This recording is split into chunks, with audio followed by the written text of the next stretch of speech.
What's up, everybody, and welcome back to After the Snap. I'm your host, Tasha Pierce, and today we are continuing the reviews of the Fear Street trilogy. Today, we're talking about Fear Street 1978, and if you'd like to know my thoughts, then let's go.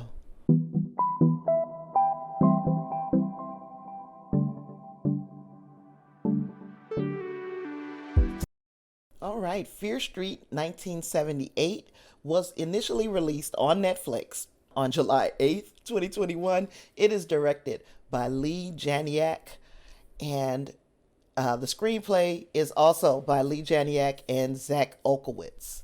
The synopsis for the entire trilogy was: a summer of fun turns into a gruesome fight for survival as a killer terrorizes Camp Nightwing in the cursed town of Shadyside.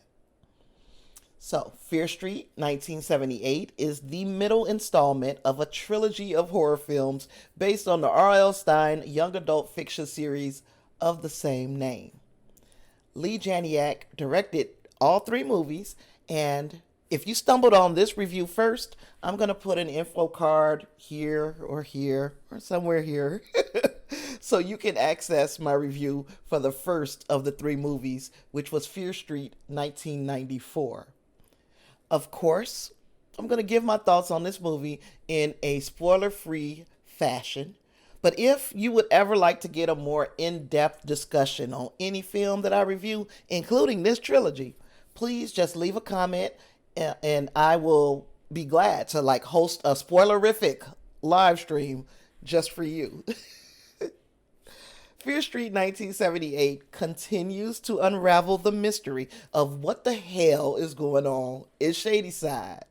Now, just like the name sounds, Shadyside is a town that has a shady past.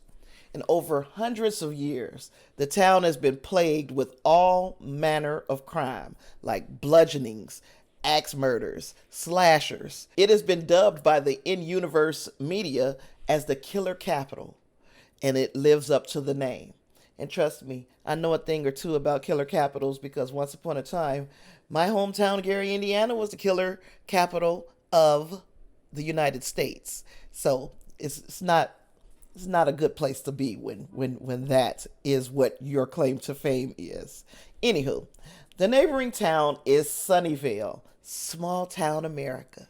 The kids are smarter, the families are nuclear, and there is zero crime.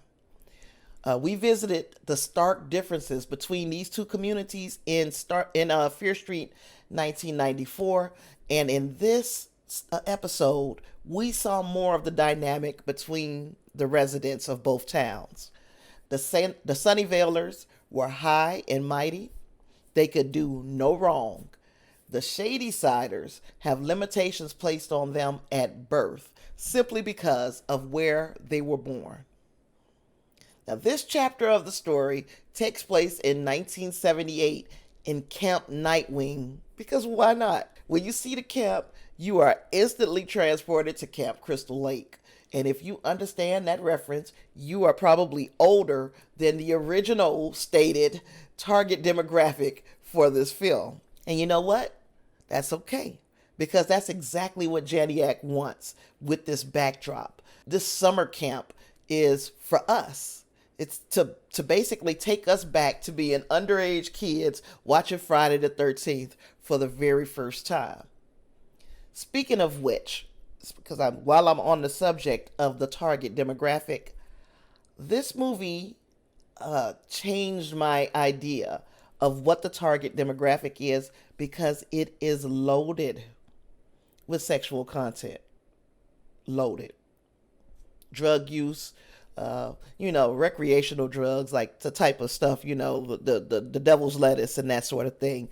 That is being used in this installment. So yeah, I'm thinking not for the teens and tweens. It's for those who are truly young adults, probably 17 and up. But of course, it's up to your discretion what your kids watch on Netflix. That's just me giving my motherly advice.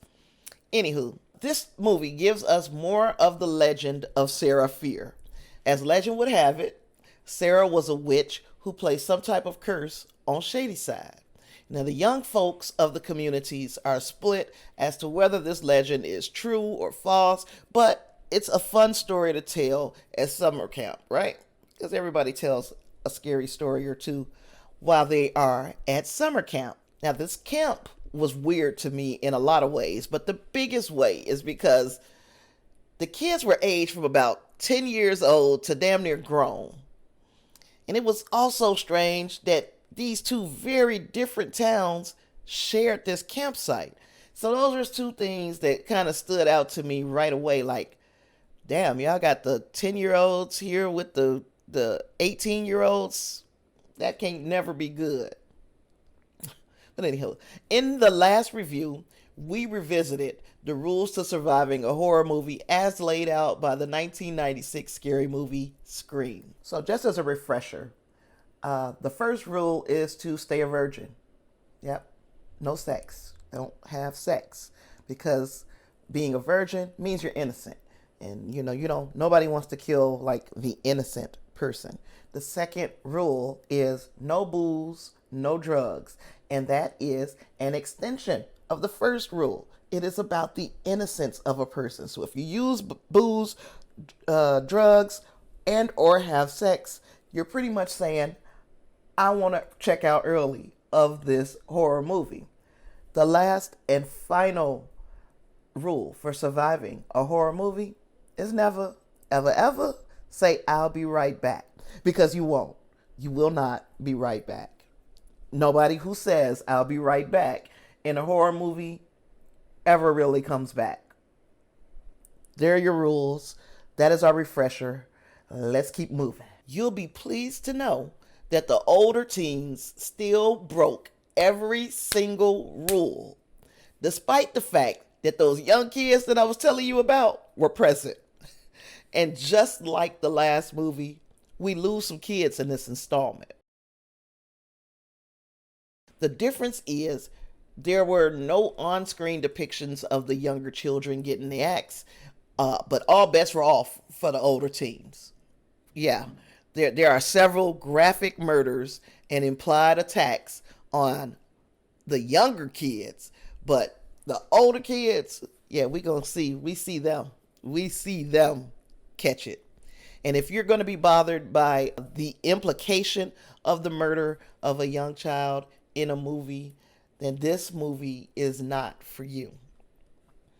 Now, there was a slow build up to the real action, but once we got started, Janiak just kept the tension ramping up. And along with the sisters Ziggy and Cindy, we are slowly getting some answers about the series of killings that seem to repeat in cycles. This second movie was, in my opinion, better than the first.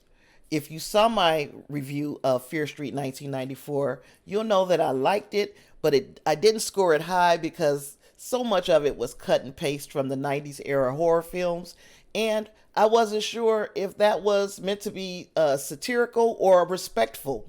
But I realized that that was an intentional choice by Janiak. So when I did that review, I gave it a 2.5 out of 5. Well, I'm amending it to 3. That's right. I am reneging on my 2.5. I'm bumping that up to a 3 because 1978 showed me that Janiak is recognizing the campy nature of the horror films of that time, and she is definitely paying homage to what came before her. She kept things really interesting with the musical choices, masterful cinematography, and of course in this movie an elevated kill count. The actors were believable. You could almost sense the fear coming from them. And there were some predictable moments, but that's probably because I've been watching horror films since I was probably 8 years old. Over 40 years. The intended audience would not have seen those predictable moments coming because I am an expert at watching these horror movies, and you know when you're about to get this jump scare. My rating for Fear Street 1978 on a 1 to 5 scale is a 3.5.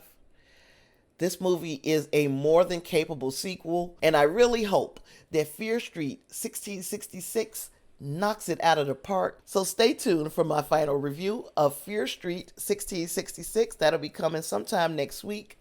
And let me know if you've watched Fear Street 1994 and Fear Street 1978. And if you did, what did you think? Leave your thoughts in the comments below. And while you're there, I'm going to ask for you to leave a like and a subscribe with your notifications on so you will never miss an upload. And as always, I would like to say a very special thank you to my patrons. And I'm going to list them here. I wish I had some fancy music. I'm going to have to find some fancy music. You can become a patron by visiting patreon.com/Tasha Pierce and selecting a tier. Spooky season is just getting started. Things are about to get wild, and I can't wait to talk more movies with you. Until then, I will see you in the next video. Peace.